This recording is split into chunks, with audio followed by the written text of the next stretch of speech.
Praise the lord. ఈ రోజున మనము మేడి చెట్టు దగ్గర ఉన్నాం. ఈ మేడి చెట్టు చూడగానే ఒక వాక్యము నాకు గుర్తొచ్చింది. కాబట్టి ఈ సందర్భంగా ఆ వాక్యము ఆ వ్యక్తిని మీకు పరిచయం చేయాలని ఆశపడుతున్నాను. బైబిల్ గ్రంథంలో లూకా సువార్త 19వ అధ్యాయంలో ధనవంతుడైనటువంటి ఒక జక్కై అన్నటువంటి వ్యక్తిని గురించి మనం చూస్తాం.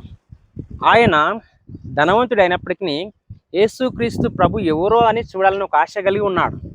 అయితే యేసు ప్రభు చుట్టూ జన సమూహం ఉండడం ద్వారా ఆయన మేడి చెట్టు ఎక్కినట్లుగా మరి వాక్య భాగంలో మనం చూస్తూ ఉంటున్నాం. మేడి చెట్టు ఎక్కి యేసుక్రీస్తు ప్రభుని చూడాలని ఆశపడ్డాడు జక్కయ్య. ఎందుకు మేడి చెట్టు ఎక్కాడంటే ఆయన పొట్టిగా ఉన్నాడని చెప్పేసి వాక్యం తెలియజేస్తూ ఉన్నారు.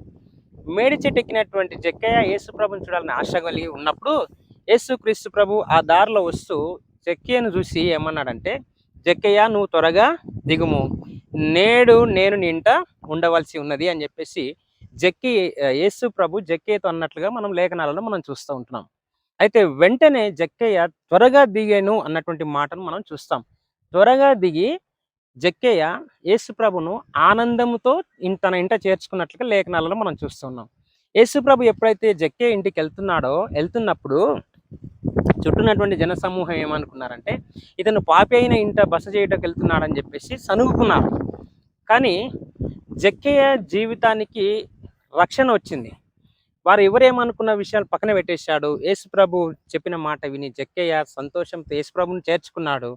చేర్చుకున్న తర్వాత తను ఎవరి దగ్గర అయితే అన్యాయం చేసినట్లయితే, ఎవరినైనా ముంచినట్లయితే, ఎవరి దగ్గరైనా అక్రమంగా నేను ఆశించి తీసుకున్నట్లయితే అది నేను ఇచ్చేస్తానని చెప్పేసి మరి ప్రభుతో చెప్పినట్లుగా మనం చూస్తున్నాం. అంతేకాకుండా ఎప్పుడైతే ఆ విషయము జక్కయ్య యేసు ప్రభుతో చెప్పాడో, చివరిలో ఆ అధ్యాయంలో ఆ మాటలో మనం చూస్తాం. ఏమంటాడో తెలుసా?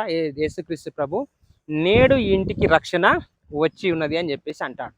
కాబట్టి ఈ చెట్టును చూస్తున్నప్పుడు లేదా ఈ లేఖనాన్ని మనం చూస్తున్నప్పుడు జక్కయ్యలో నుంచి మనం తెలుసుకోవాల్సినటువంటి విషయం ఏంటంటే, జక్కయ్య ఆనందంతో యేసు ప్రభుని చేర్చుకున్నాడు. దానికంటే ముందుగా జక్కయ్యలో ఒక మంచి లక్షణాన్ని మనం గమనించవచ్చు. ఏంటంటే, యేసుక్రీస్తు ప్రభు ఎవరో అని చూడాలని ఆశపడ్డాడు. ఈ రోజున యేసుక్రీస్తు ప్రభుని గురించి మనం తెలుసుకోవాలని ఆశ మన లోపల ఉంటే ఆయన మనకు అర్థమవుతాడు. రెండవది, యేసుక్రీస్తు చెట్టు దిగమనగానే దిగాడు, ఆయన మాట విన్నాడు, ఆయనను సంతోషంగా చేర్చుకున్నాడు.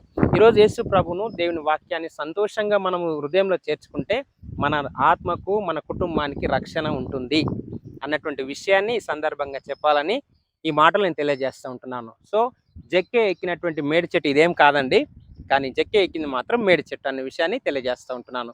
దేవుడి మాటలు మన ఇంట్లో దీవించి ఆశీర్వదించుగాక. May God bless you.